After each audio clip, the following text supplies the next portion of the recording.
Hello and welcome to Movie Night Memories.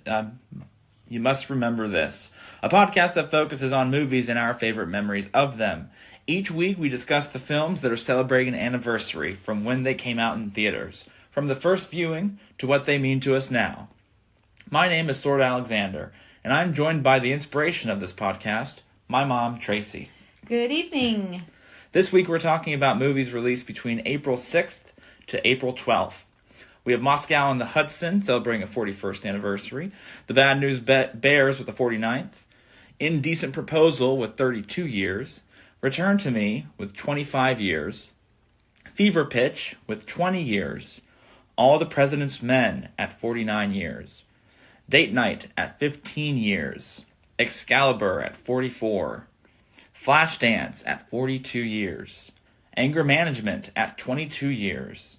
Mad Max at 46, and at the movie 42 at 12 years. This week we decided to see Return to Me and Indecent Proposal to get a more of a fresh look and discuss them in more detail. But let's talk about the other films first. First up is Moscow on the Hudson, released April 6th, 1984, celebrating a 41st anniversary. I would like to also talk. Before we go into this, we don't want to cause anyone not to know about the films. That's right, thank you. So from now on, we're going to be putting a disclaimer out because we're going to be talking about these films in pretty specific... In some details. Usually the films that we just mentioned and talk about a little bit, we don't go into spoiler territory. But for the films that we talk about into more detail, like Return to Me and Indecent Proposal, we watch the full movie. And we're going to talk about the full movies too. So spoilers ahead for those who have not seen Return to Me and Indecent Proposal. I recommend pausing this. That way you have a chance to see them for yourself before continuing onward in case you don't want to get spoiled. Thank you. So first up is Moscow on the Hudson, released April 6th, 1984, celebrating a 41st anniversary. Robin Williams stars as Vladimir Ivanov, a Russian circus performer that attempts to defect to the United States. Fun fact, Robin Williams actually learned how to speak Russian, at least through a crash course, and played saxophone specifically for this role. Absolutely. Now, Absolutely. I remember we tried watching this, several years ago, and it was kind of boring. I didn't really care for it personally. How did you feel about it? No, I loved the film. I saw it when it first came out. I saw it again with you. I loved the film. And there was a comedian, I forgot his name, that played with him in the film, and it actually helped him learn Russian, I think, from my memory. And I was very impressed with Robin Williams as an actor in this role back in 1984. So, and it was not a huge marketed film at the time, but I enjoyed the film, and it showed some really great acting for Robin Williams, not just as a comedian, but as a serious actor in the role. And this is probably around the time after Morgan Mindy had pretty much either finished up or close to finishing up, where people have seen his versatility as a performer. I mean, he's played an alien that people loved for several years. So it makes sense that people would want to see him in more of these versatile roles, like a Russian circus performer. That's something that's very... has a big variety on what there can be done with it. And Robin Williams, I mean, he looks like a chameleon. You can kind of turn him into anything that he wants to turn into. It was a surprising role that he did, and it was very well received. But I enjoyed it, and at the time, I think there were things happening with people defecting from Russia. So. It was the 80s, you know. Yeah. It was probably after the Red Scare in the 70s, and there was still some talk about it. It wasn't that. It was during when the wall with Germany. The Berlin Wall, yeah. Yeah. So, but it was an enjoyable movie for me. I liked it. It wasn't like a 4 or 5, but it was a 3. And with Robin Williams, he brought a lot to the role.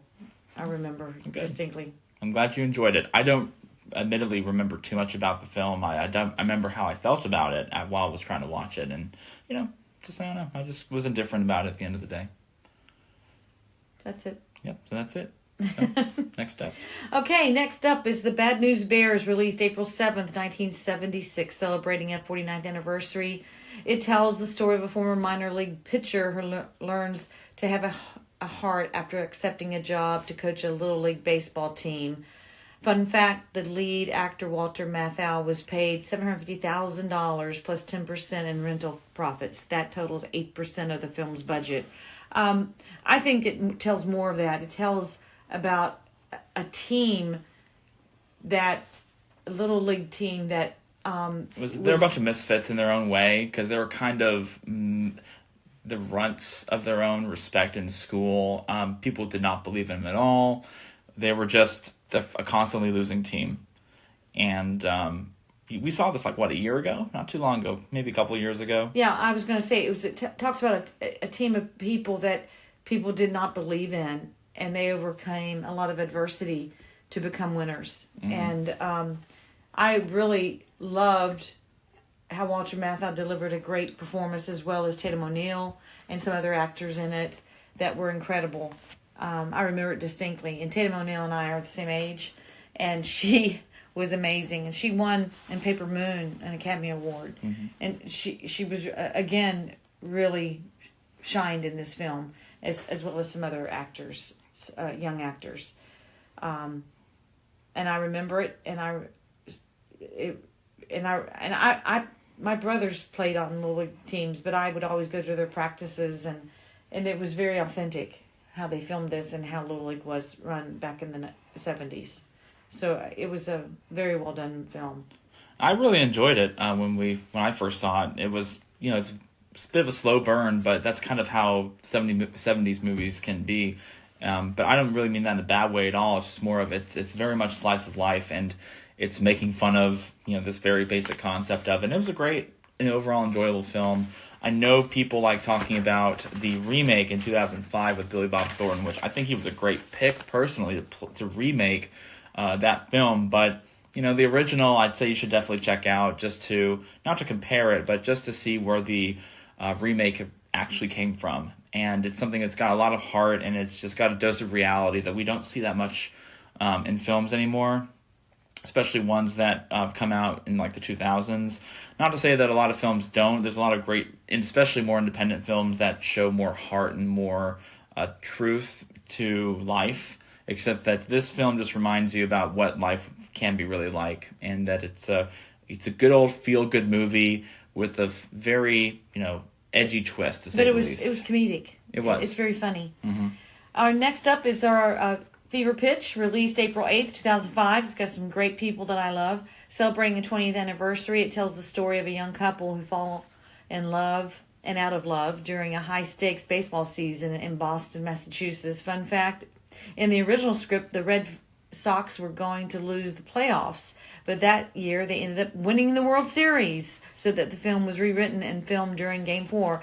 It's Jimmy Fallon and Drew Barrymore, which I love my Jimmy. They still have that chemistry. I mean, you see them on TV. I still see the chemistry that they have for each other. I mean, I see them as a couple, practically. Well, Jimmy fell in love with his future wife. Mm-hmm. She was the producer of that film, and Drew Barrymore and Nancy, his wife, was our best friends, and so there was a lot of chemistry really going on during the making of that film.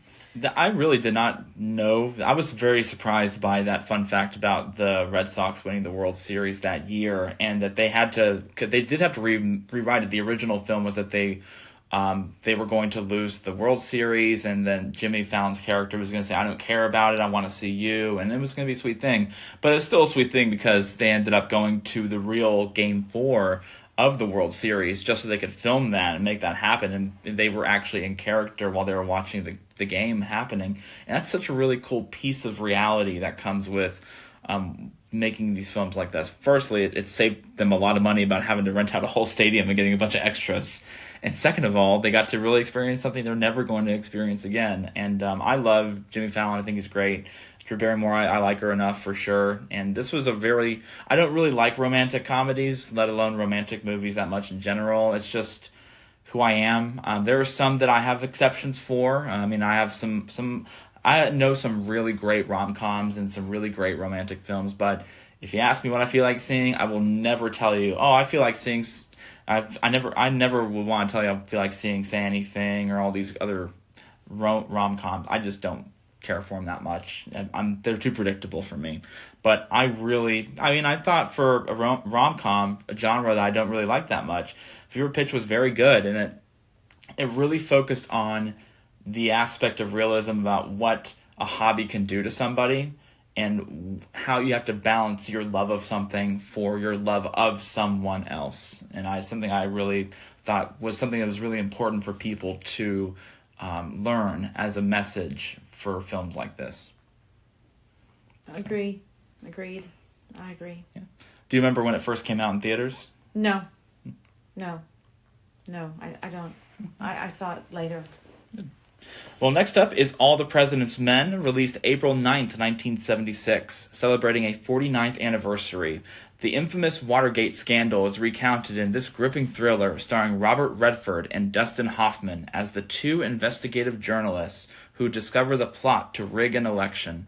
Fun fact, the term "follow the money" originated from the script and was never used during the actual Watergate investigation. I mean, for those who don't know, who are not old enough to understand it, Watergate was a very big scandal with President Nixon. He ended up resigning the presidency because it was such a big scandal, and it was over a small conspiracy that blew up. It was not a small conspiracy. Well, it was just a DNC primary, and then because he was involved in it, and then people found he was trying to cover it up. That's when it really blew up. Is that he was going out of his way to try to cover it up, and that's where the scandal really began. It was just a tipping point from where it went. Obviously, I never went through Watergate. You did. So every day I would come home from school, and there were Senate committee meetings and trials and tribulations and the indictments. I remember, and this movie came out not that long after the Watergate conspiracy. Mm-hmm. It was pretty close after it, actually. And it really made the real people who wrote All the President's Men's book, Carl Bernstein and Bob Woodward. Yeah, made them look so sexy and heroes. This movie made them look so sexy and heroes, and I'll never forget it. I thought, oh wow, they're incredible. This was a great film. I saw this, several years ago, but I remember it pretty well, and it's still it's a really great film. It's one of the best political thrillers you're ever going to see. Robert Redford and Dustin Hoffman are both fantastic in it. A guy who played Deep Throat was excellent in it as well. You really felt like you were involved in something that was fictional, even though all of this was so accurate to what actually happened in Watergate. It's based on the book. Yes. That they wrote and brought out. And Dustin Hoffman does a wonderful job, and so does Robert Redford, and their chemistry together is really good, and how they bounce off each other, and it shows them how they write the book and how they brought out Watergate, and it was incredible. I don't know who made the film. It was directed by Alan J. Pakula, and it was written by William Goldman. I didn't do too much research into what they've done, just maybe as an idea of things, because usually I focus more the details of the people who directed and wrote things for our more detailed, in-depth look at things. I remember that my older brothers and sisters and my family couldn't wait to see it. I didn't see it till years later. I was too young, but I knew that this film was sought after, and people couldn't wait to see it. It's a very gripping story. I'd be happy to see it again someday. It's just something that it's one of the best films based on a real event that you could ever see. Because the way they put it all together, it's just, you got to see it for yourself. Just go see it. It's worth the time and worth the investment and worth the history lesson too. It's an amazing film. Absolutely. So we have on the agenda is Date Night, which is totally different from the last one. Released April 9th, 2000. 2010. 2010. I can't see this because it's written weird. Celebrating a 15-year anniversary, it tells the story of a married couple who grow complacent of their lives and reward themselves with a night on the town, only to get accidentally involved in a $1 million heist that they have to get out of before being caught and arrested, or worse. We saw this in the theaters, Sword. We did. It was really a lot of fun. We weren't expecting a lot. I was 16. I was 16. I was about to turn 16. I was 15 years old, and I was about to turn 16. But we didn't expect very much from this film when we saw it, and it was so much fun. And to this day, when we see this film, from this film, when we go out and we are eating, we'll say, "What's the story?" Yeah, because that was the joke at the time, where that's how they kind of got started. That's what the thing they like to do is that the couple, they like to go to restaurants and then stare at people and then just try to make up these ridiculous, silly stories about their lives, because everybody's got a different thing going on in their lives, and it's fun to make fun of people in that kind of way. Well, we don't really make fun of them. We make up a story about them, and we sort of did that already, but we never said, "What's the story?" We just would start looking at couples and seeing, or people, but we never said, "What's the story?" We just would start saying, certain little things. And so it was sort of like us, but being, son and mother. It's very much a really fun, just turn off, it's not even turn off your brain. It's more just just stop stressing out about life and watch a kind of silly, crazy, you think your life is this hard? Wait till you see this. Because it gets them involved in a serious, a deadly criminal conspiracy going on, where they have to get this microchip that was taken, and it gets a little complicated, but it's so funny because Steve Carell and Tina Fey do such a good job being shocked, because they're just a really basic, boring couple, a married couple, that they're happy, they're complacent with their lives, but they want a little bit more excitement, and they get the excitement of their lives. They get involved in some really shady, messed up people. Espionage. They pretty much have to act like spy criminals, because they're not adjusted to that sort of thing, and it's really well put together. The film was written by, let me check, Josh Klausner, and it was directed by Sean Levy. And these people who wrote this and put this together, well done. It's just a really good overall film. It's no All the President's Men, or it's nothing fantastic. It's just a good old fashioned, fun, comedy-driven film. It's a great date night. It's a great date night movie. They knew what they were getting themselves into, and it performed well enough. It's nothing to get too provocative about. It's just a good old-fashioned fun movie that you could, it's like an SNL skit they made 2 hours long, and it was actually enjoyable. Yeah. And I really enjoyed it. Date night. Yeah. You liked it so much that you got the poster that same day after the movie was done. They had posters lined up, and you grabbed one. It was a freebie. Yeah, it was a freebie, but you still took it. So, next up is Flashdance. This was released on April 11th, 1983, celebrating a 42nd anniversary. It tells the story of Alex, a young woman hoping to escape the life as a welder at a steel mill in Pittsburgh to become a dancer. Fun fact, the idea came from the screenwriter Thomas Headley. He was an editor for a newspaper or publication, I forgot which. And when he was speaking to some real exotic dancers on some story that he was working on, he got inspired eventually to write a story about what if this was kind of real. And these two dancers actually got paid for their stories. He made sure they got paid $2,500, which is 1982 money. And that is equivalent to $8,266 today, which that's a decent chunk of change. Just a few months of rent for sure, and expenses to say the least. But it was the third highest grossing film of 1983. And that's where the fun fact comes into play, because this movie made $200 million in the box office. And it made nearly $202 million. And it killed. It absolutely killed. It had a $7 million budget. We tried, actually, right before this podcast, we tried watching it just to see if we can get an in-depth look on it, because I've never saw the film. Mom, you saw it 40 years ago when it came out. 42. We didn't, I don't really know much about the film itself because I've never seen it. I couldn't remember much about it, except that I kept thinking, this reminds me of like the Northeast kind of version of Urban Cowboy. Mm-hmm. Starring John Travolta and Deborah Winger. Yeah. Yeah.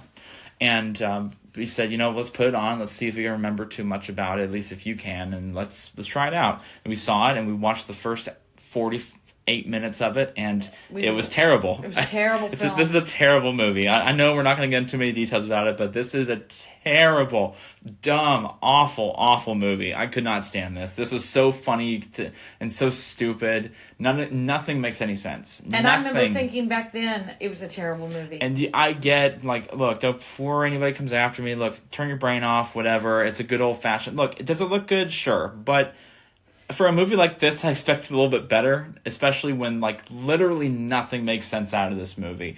It stars Alex, who's an 18-year-old welder, which you usually have to go to welding school in order to become a welder. And have an apprenticeship. And have an apprenticeship, too. She's 18 years old. How did she get an apprenticeship, spend, at least 2 years as an apprentice, go to school for it, graduate high school, all this stuff? On top of that, she's dating her boss, who's 38 years old. It's an 18-year age difference. But she's a trained dancer.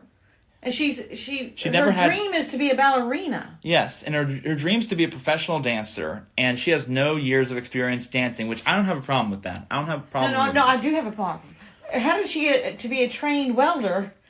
And how did she go to dance school? Right. And get all this training? Well, she didn't get... That's the point. She had no training. She said in the movie she had no training. She's just learned how to dance. There was a scene that she was talking to that woman that had the accent like she was a Russian or German, Austrian sort of woman. Like she trained with her. Mm-hmm. Okay, so that doesn't make any sense either. So it's just... nothing adds up. Nothing makes sense. Nothing makes sense. And her night job is she's an exotic dancer. She's essentially a stripper with more of a with more class, because that's what all they do. And not to put down strippers or anything. I'm just saying this is what she is. And that bothers me. She's not a stripper. But here's what doesn't make any sense. Well, she just takes her clothes off. She takes her clothes off halfway through, but she just doesn't get naked, which is fine. My problem with this is that she works as a welder in a steel mill in Pittsburgh. And she's also one of these very scandalous dancers. Somebody at work is going to see her and start harassing her or report it. Her boss owns the steel mill. Exactly. The first night that we see her boss sees her and starts coming on to her immediately afterwards. But then it's so stupid. But then the other friend of the boss knows her social security number. Yes. He says, who is that girl? He's like, you know her. How do I know her? Her social security number is this. And he's like, how do you know that? And he's like, because she works for you. What kind of shit is that? I'm sorry. This makes me angry. You don't. This makes me upset. I can't stand this kind of stuff. This is so stupid. And look, it's dumb fun. I don't care. I'm glad we made money. It's just that I expect better for a film that was so culturally iconic. I remember that this movie was made fun of about the song "She's a Maniac." Mm-hmm.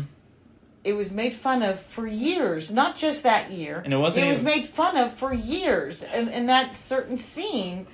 So many times was it made fun of in cartoons. Mm-hmm. It was made fun of on SNL explicitly everywhere. So look, and it still is probably made fun of. I can't stand this movie. If you like it, if anybody else likes it, more power to you. I just thought this is the dumbest thing in the world. It really was. If I had to give it stars, I'd give it 1 star, and that's being very generous. Actually, I really could not stand it. It's just stupid. This whole thing, I felt like my time was wasted. What about you? What do you think? I think we've said enough. When you say the S word, that's pretty bad. Yeah. Let's not go there. So anyway, moving on. Next up is Anger Management, speaking of which. This was released on April 11th, 2003, celebrating a 22nd anniversary. Adam Sandler stars as a man conflicted with his own emotions as he's accused of causing a disturbance on an airplane and forced to go to anger management counseling run by the unpredictable Jack Nicholson. Fun fact, this film, of all Jack Nicholson films, beat Batman, the 1989 version with Jack Nicholson as the Joker, for the box office weekend opening. It is the biggest opening for any Jack Nicholson film. Better than A Few Good Men, better than Batman. This movie, Anger Management, beat all of those movies that he's ever starred in. And that's shocking to me. It doesn't make me angry or anything. But I'm really surprised. Of all the movies, an Adam Sandler one beats him at the box office. It's crazy. You're saying it's for Jack Nicholson to be in. It is the biggest box office opening Jack Nicholson film. Anything that he's been in, it beat everything. Anger Management was the biggest opening for Jack Nicholson's career. Wow. I don't get it. That is exactly what I said when I first saw that little fun fact. But this was, I remember people talking about this movie, and we tried watching it a little bit, and I was in the mood to deal with Anger Management. Yeah, it was okay. I thought it was doing fine. I could have kept watching it, but I didn't really. It's like, it's fine. Jack is great. The little bits and pieces I saw him in. I thought Adam Sandler was pretty funny as the super quiet kid, and then he gets a little bit angry at times, and there's just like smart, but there were some really bad jokes in it. It's just like, it's fine.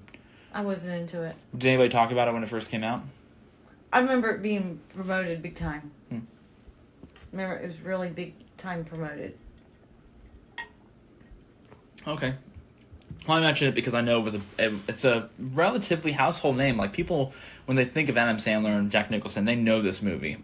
It's because it was a big hit at the time. I know it was. I mean, it really did really well. That's why I mentioned it. So, next step. Okay. So, Mad Max, released April 12th, 1979, celebrating a 46th anniversary. It takes place in a post-apocalyptic future where there is no longer a government or police force. Criminal gangs rule the roads, and it's up to a freelance police force to keep people safe from anarchy and chaos, especially where Mad Max, the greatest driver known to man, runs the highway his own way. Fun fact, while the overall premise was the result of several collaborative ideas, the first came from George Miller when he was a resident doctor in Sydney, Australia, working in an emergency room. I saw this film when it first came out in 1979 in Lake City, Florida, and I hardly remember it. I guess I think I was disgusted by it and must have walked out because it was not the film I remember, or I just remember bits and pieces of it. I do remember I thought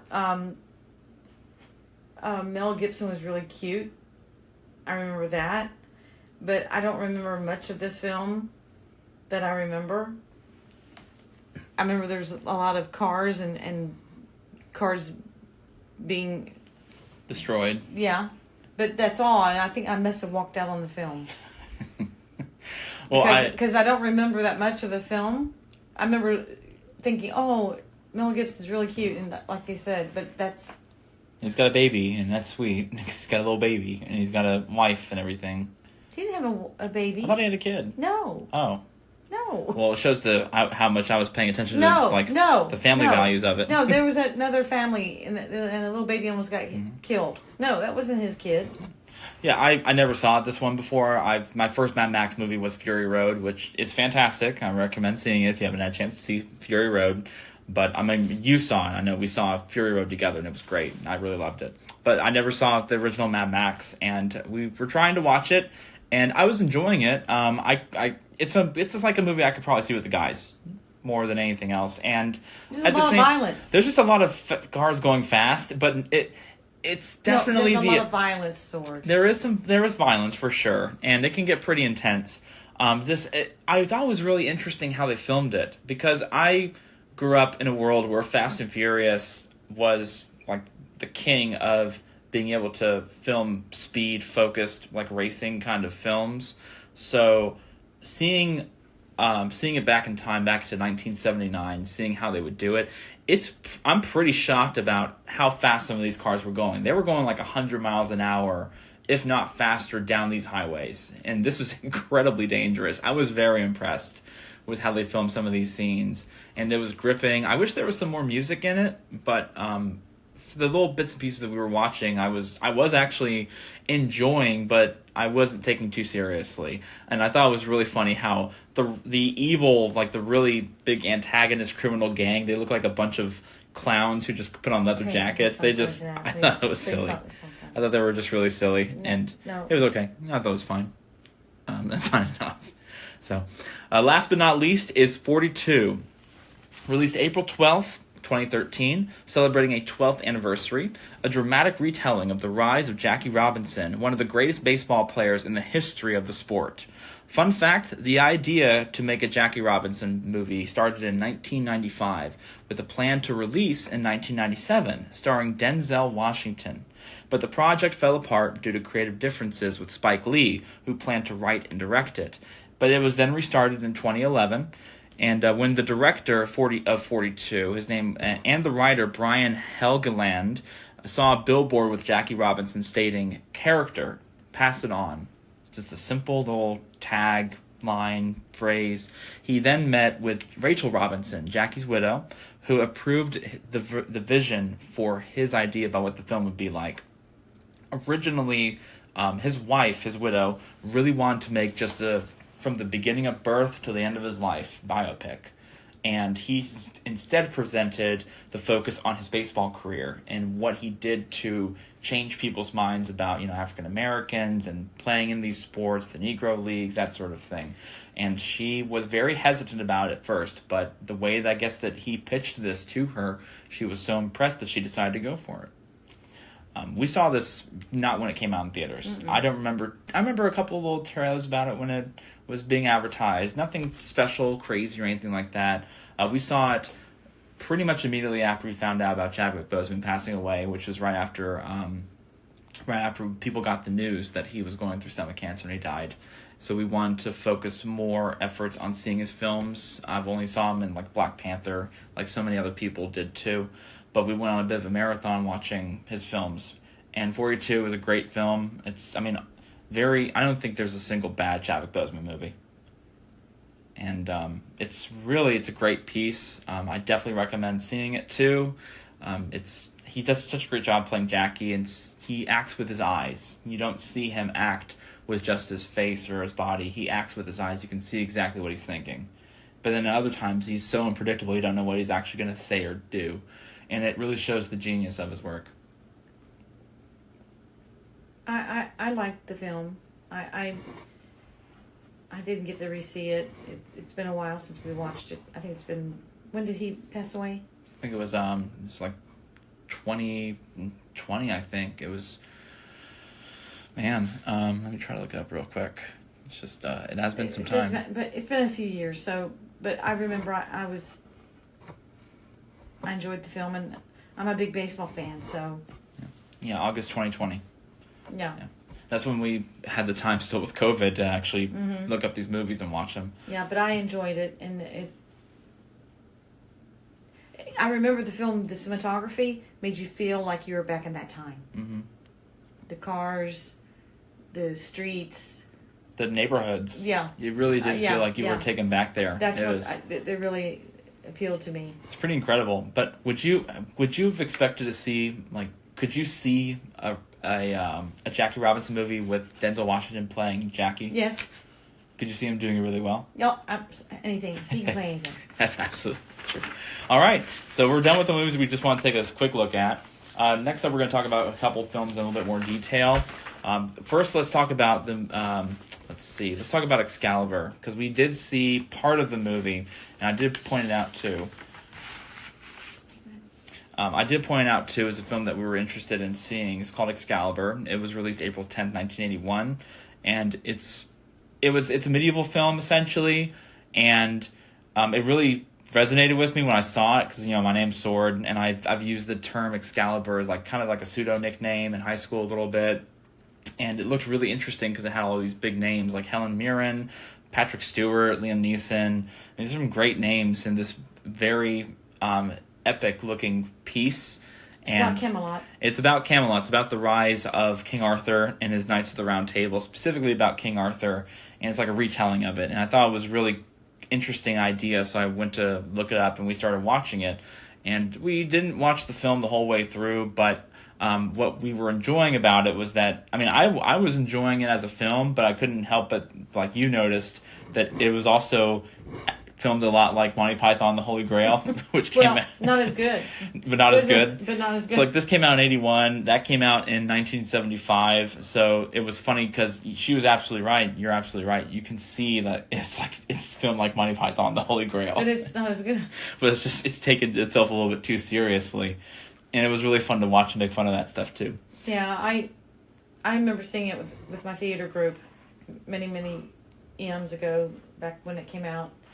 But I can't go there. I'm not going to mention some of the stuff that went on. Oh, God. Because it was just too, to me, fun times back then. So, awesome.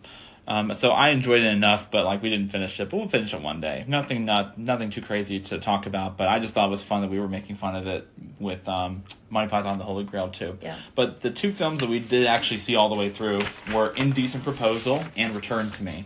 But let's first talk about Indecent Proposal. It was released April 7th, 1993, directed by Adrienne Lynn, who also directed Flashdance. So this her magnum opus 10 years later. And it was written by Amy Holden Jones, who did the movie Beethoven, which was a wildly different film compared to Indecent Proposal. But she also did similar erotic thrillers, kind of like this one too. In case anybody doesn't know about what the film is about, Indecent Proposal is about a couple who's down on their luck with the recession, and they're trying to finish their dream home that they bought the land and property for, but they ran out of money because of this recession. So then they end up meeting a billionaire at a casino, and the billionaire simply asks... What year was this made? This was made in 1993. Right. But in reality, it was filmed in 1992. Sorry for the barking, it's our dog, Gloria. So this billionaire comes up, played by Robert Redford, and he comes up and asks them straight up, what if I give you $1 million, but I get to spend one night with your wife? And the wife is Demi Moore, and the husband is Woody Harrelson, which is a very strange combination nowadays. So you saw this film when it came out in theaters, right? Right. So what really, so you seeing it now, compared to seeing it in the past, do you have like a different opinion about it from your memories of it when it first came out to now? Not really. I mean, things have changed in 30 years. Yes, with your perspective of life, of course. But however, no, I didn't like that a husband would give up their wife for $1 million. I don't think that's right. And I didn't like the film of how he would change his mind within a few minutes. within minutes of agreeing to the deal, and they leave, to go on this nice little trip for the evening. He starts really regretting it. It's instant regret, essentially. Yeah, and they had talked about it at length. At length, yes. And they got their lawyer involved in it to sign an agreement, a contract about it. Yeah, and they made a decision, and they had thought about it, and they decided that this was the thing that they decided to do. I mean, the movie goes into detail, and I remember watching the film saying, this is unrealistic. Okay, and then all of a sudden they make this dramatic thing that he's screaming for her, he's running for her. They make this dramatic thing that he's running to the helicopter, and then she flies away, and he's crying for her, and I still back then was thinking, this is dumb. This is a dumb, unrealistic, and he's talking to the Spanish maid, and she's trying to describe where is she, and when I saw it again, I was thinking, this is so dumb. This is dumb. I still have the same feeling. I didn't change any. And then the next part of the movie, she goes with the man that gave them the $1 million. So later on, it gets done. The night's over. She goes back to the hotel room where they originally started the deal. I know, but we don't. I was trying to explain. Okay. So she ends up with the man that gave them the $1 million. Yes, they apparently fall in love.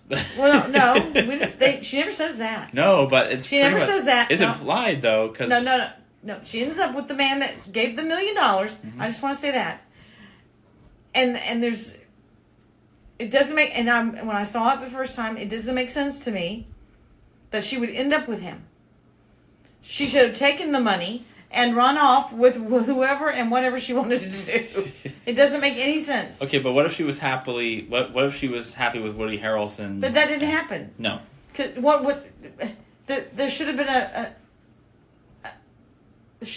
there should have been a thought process, a lesson. There should have been a lesson in this movie, a lesson in the story that you don't accept money for that kind of thing. That you lose your husband when you do that kind of thing. You lose, but at least something should have been a lesson to be learned. It's crazy because, look, this whole thing. My biggest problem with this is that Woody Harrelson immediately gets so angry and jealous about the whole thing, and he starts asking questions like, "What was he like? Was he good? Was he better than me?" And it's stupid. Look, we gotta talk about it. It's about sex. All right, this whole thing was stupid. But we're not gonna relive it. No, we're not gonna relive it. But he takes it completely.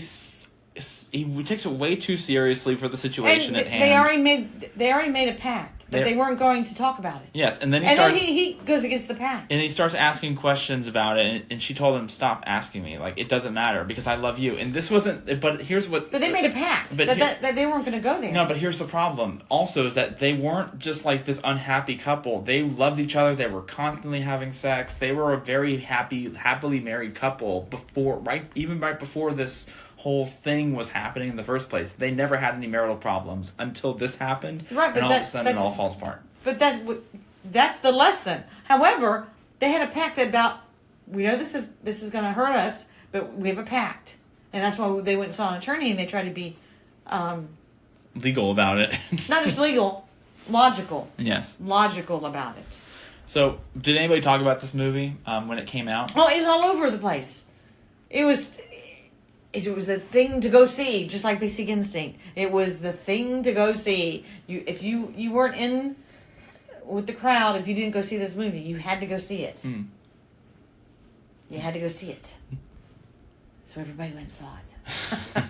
And then when you came out, you were like, "Why did I go see this?" It's stupid. It was all really stupid because she does like you say, she ends up falling for Robert Redford's character, the billionaire, and then she files for divorce with Woody Harrelson's character because he gets jealous and he gets frustrated about not knowing the truth about what happened that night. Even the audience doesn't see what happened that night. They keep it under wraps, which I'd say is pretty good filmmaking because now the audience doesn't know. Now we want to know what happened too. But Woody Harrelson gets so upset and she ends up divorcing and asking for a divorce, but she ends up going with, like you said, Robert Redford's character, the billionaire that he paid her with. And Gene Siskel, this really came out to me, where he said he was really upset about the portrayal of this character by Demi Moore. He wasn't putting Demi Moore down, but he was putting down the writing of this character, saying that she was dumb, that she wasn't being smart about this at all, and that she was an example of a common stereotype of misogyny that he kept seeing over and over again in Hollywood-written films. And he was getting upset about talking about this because he said, "I'm tired of seeing the same old trope, stereotype over and over again." And Roger Ebert got into a pretty heated debate and argument about, is she dumb? No, she's not dumb. Yes, she was. She was so stupid. And they got into a pretty hot debate about this. And it showed you how big of a deal it was, too, at the time, compared to how it is now. This was just, I don't know. This usually isn't for me anyway, but it was dumb. I think this is interesting. The films that were out that year were Jurassic Park and Mrs. Doubtfire and The Fugitive. Yep. Much better films. Much better films, too. Even though this movie did pretty well. It did $266 million on a $38 million budget. And that really shows to you how interested people were in the subject and the scandal. Like you said, when people flocked to see it, they really did flock to see this. So with all that said, what would you give this out of 5 stars? 2. I give it a 1.5. And I'm saying that mainly because of the performances. Why would you give it a 2?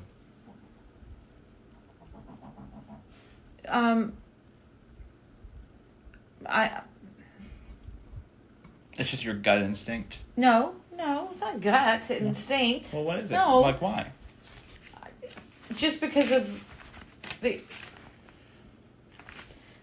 first of all, the main reason is they showed up. They showed up to the set. 2 stars. He showed up to the set. You were on time. But no, I mean, it caused people to question certain. Like, it's a good what if scenario. Yeah, to question. There's some good filming in that film. There's some good cinematography in that film. Mm-hmm. There is. You disagreed. I did not like the cinematography. There's some good filming in that film. I didn't say all. Mm-hmm. There's some good filming in that, and it also talks about certain morality in that film that helps couples talk about certain things. When I went into that film, it made me talk about some certain things with my partner that I went with that film. It opened up conversations. Discussions. Mm-hmm. Okay. So it talked about some discussions. Can you imagine how many couples broke up over this movie? I don't know. But there was a scene where they made love on money that was disgusting. Mm-hmm. Okay? And that opened up a can of worms, let me tell you. So that's disgusting. That is not... Ugh. So anyway, I think we should move on because I could tell you're getting more upset the more you talk about this movie. So let's talk about something that we enjoyed more, which was Return to Me, which was released on April 7, 2000. It was directed by Bonnie Hunt, who also co-wrote it with a man named Don Lake, who was another actor. He did a bunch of small roles for a long time, too. This was Bonnie Hunt's only directed film, but she's been an actress for many years, including in the movie Rain Man and Cheaper by the Dozen. Could you want to talk about what the movie's about? Well, it's about a builder / architect, I think. I really never did find out exactly what is his official title. David Duchovny plays the role that is married to a woman who's she's like an animal scientist or like a speech scientist for apes at the zoo. At a zoo. And she's trying to raise money for this gorilla habitat, and they're very much in love, and they're raising money, and they're at this event. And while they're going home, there's a terrible accident, and she ends up getting killed in a car accident. And he's okay enough, but he's devastated. He's devastated. So a year goes by, but anyway, the same night, Minnie Driver is also in the same hospital needing a heart. She has a bad heart. Well, she gets his wife's heart because she was a donor of her heart. Mm-hmm.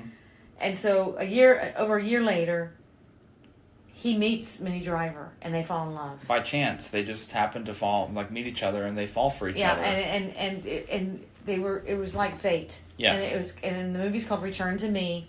And it's a beautiful, gorgeous movie about these two people that were meant to be together by fate, really. And my sister Roxy loved this movie. And she introduced it to me when she was alive. She passed away from a brain aneurysm in 2018 in October. And she really loved this movie. And it's usually not a film that you said that it's not a film that you usually would enjoy. It surprised you about how she was taken by it. Yeah, she was really taken by it. And she always would say to Kenneth, her husband, "Return to me," when he would leave for work. It was her saying. Sometimes there's films that, no matter what quality they are, they'll resonate with you and keep with you for the rest of your life. And that's something that you can never take away from anybody. Well, this film is very well done. Carol O'Connor plays the grandfather. Yeah, the grandfather of Minnie Driver. And she's the waitress at his restaurant. It's called O'Reilly's Italian Restaurant, so it's an Irish-Italian restaurant. And it's filmed in Chicago. Yes, Chicago. And it's David Duchovny plays the husband of the wife who dies in the car accident. Yeah, we already said that. Yeah. And anyway, it came out in 2000. Mm-hmm. And So this it's a very sweet, romantic, loving, caring movie that really shows you that, you know, life has a way of, I don't know, second chances. It's in a way, it's second chances, and also, you know, that life has a funny way of working sometimes. Yes. And it's a generally feel-good movie. Roger Ebert said that it's something where you can turn your cynicism away at the door and just embrace and appreciate a feel-good movie. It's one of the feel-good movies of the year that is so good that you can truly enjoy it. He really liked it. We were talking about romantic comedies and my feelings about them. I don't like romantic comedies that much at all. It's not a comedy. I wouldn't call this a comedy. It's got some sweet moments. It does, yeah. But it's not a comedy. It talks about it's not a funny. lot of different things. It's not trying to make you laugh because it just by circumstance it can make you laugh. Yeah, there's got some funny moments. Yeah. It's got some funny moments. It talks about true relationships between grandfathers, friends, older people, younger people. It talks about family life. It's just got some really beautiful moments throughout it. It does. And it talks about death. Mm-hmm. And it's got some really sincere things that happen in life that surprises that you don't expect. There was a part at early on in the movie right after the car accident happened that I couldn't. It hit a little bit too close to home where I even thought about saying I can't watch this, but I knew it was just going to be over with soon. That it just hit a little bit too close, and that's how realistic it played itself, and it kept itself. And you can clearly tell the love and the care that went into making this, along with how it was put together. I don't like romantic comedies. I don't like romantic movies like this typically, but it shows me the quality really speaks for itself, and it's something that I can appreciate. The details in this movie are amazing. I mean, the performances and the chemistry between Minnie and David are just fantastic. You could see them genuinely being falling in love for each other, and it's so funny how realistic some of these scenarios are because it's a really realistic film. But not even love. They fall in like. They liked each other. Yeah, they gravitated towards each other just by happenstance, and then they fall even more for each other, and then the circumstances change a little bit, but you're not going into spoilers too much because it's really one of those films where you need to see it. You shouldn't be spoiled with it in this film, but I really enjoyed it. Do you don't remember seeing it when it came out in theaters, obviously? No, I saw it years later. But this was an important film that you really wanted to talk about, that you really wanted to see, and I was willing to give a try. Years ago, when I tried to show it to you, you said, "No, Mom, I'm not going to see that. That'll make me gag." I still hold myself to that. I'm not going to change my mind about that. I still feel that way because I just don't like romance movies. But it's not. But I've seen some really great rom-coms that I really enjoy, and I've seen a lot of romantic films that I really enjoy. I just don't like the genre typically. But you love this movie. Yeah, I was really surprised at how good it was. How would you rate this movie? I would give it 4.5 stars, and I say that I'm not saying this is one of my favorite films of all time. No. But I say this, because we talked about this. I say this as when you're looking at a film from beginning to end, what it does, what it represents for itself. I really feel that there's so little wrong with it. There's nothing that I could have probably changed or think would have been done differently. I don't give it 5 stars because the ending is a little bit just sudden. It just suddenly kind of ends, which I'm okay with. I would take half a star off because it could have ended a little bit better. But as a film from beginning to end, it does so little wrong. It does so much right, and it was just made with love and care. And it's something that you can appreciate about film. And it reminds you about how important romantic films are. It ended like Parenthood. Yeah, but it ended like Parenthood. It had a surprising wedding that wasn't with them, it was with someone else, and Parenthood ended with someone else having a baby versus someone else having a baby. Right, but at least Parenthood, you can't end a movie like Parenthood easily because it's about life moving on. It's about life will always continue the same way Parenthood does it. With this, you could have an ending and that's it. because it's the beginning, middle, and end story. Parenthood, it's supposed to represent life. I think they should have where it shown never them ends. getting married. I think you're right. It should have ended with them getting married versus someone else. Right, it would have been nice. I would have at least liked to have seen a proposal. I would have preferred that, or at least that too. But it ends on somebody else's wedding. But, you know, it doesn't need to... It's it. I give it 4.5 stars. What would you give it? Like you said, 4 or you know, I don't ever have a half, but like 4 stars, one. Yeah. Because it should have had a wedding, but not somebody else. Mm-hmm. But that's just me. I think they were trying to be funny. Mm-hmm. Yeah. And I thought it was great. I thought it was a really enjoyable experience. And, you know, that was Carol O'Connor's last film. It was. It was his last film before he died. So, and that's... And he was from All in the Family. Mm-hmm. He played Archie Bunker in All in the Family. And he was amazing in it. Mm-hmm. He was great. He was this sweet old Irish grandpa. And the other grandpa that we couldn't think of was from... Robert Loggia. He played the grandpa in Malcolm in the Middle. We were like dying to say, where's he from? Where's he from? It's like, I know I saw him from somewhere. And he was in like Scarface and other films too, but I knew him from Malcolm in the Middle when he played the grandfather. But anyway, that was our week, and it was a great time with Return to Me, and we'll return to you. Yes. So thank you all so much for watching. I hope you enjoy the debates and the little intricacies that come with it. I love the moments where we get passionate about stuff and sometimes argue and just have a good time too. But that's kind of what makes this great and what makes this a really enjoyable experience. So we hope you had a great time too. Thank you so much. You have a wonderful week, and we look forward to our next week because we got some great movies lined up for you too. We love our movies, and we love each other. Absolutely. Thank you.